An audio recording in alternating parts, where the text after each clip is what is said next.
আরে বেবি তুমি টেনশন করিও না, আমি তোমার কাছে আসতেছি। আমার কাছ থেকে কেউ বাঁচতে পারবি না, আমি সবাইকে মেরে ফেলবো। আরে বাপরে, এই গরমে তো থাকা যাচ্ছে না, ভাগো। আরে কোথায় পালাচ্ছি, আমার হাত থেকে বাঁচতে পারবি না।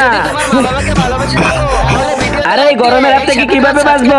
হ্যাঁ, আইডিয়া পেয়েছি, তাড়াতাড়ি এসি চালু করে দেই। আরে বাস, এই তো অনেক ঠান্ডা লাগতেছে, এখন গরম আমাকে কিছু করতে পারবে না।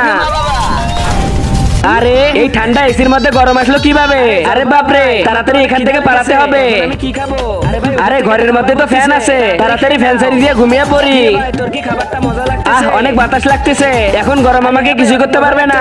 আর খাবারটা অনেক সুস্বাদু। আরে এই ফ্যানটার আবার কি হইলো? কারেন্টটা যাওয়ার সময়ও পায় না, এখন কি করব? এই গরমের হাত থেকে বাঁচবো কিভাবে? আরে হ্যাঁ, এই তো আইডিয়া পেয়ে গেছি, সারাদিন নদীতে গোসল করব, তাহলে গরম আমাকে কিছু করতে পারবে না। আরে কতক্ষণ নদীতে গোসল করবি? বাইরে তো তোকে বের হতে হবে। এই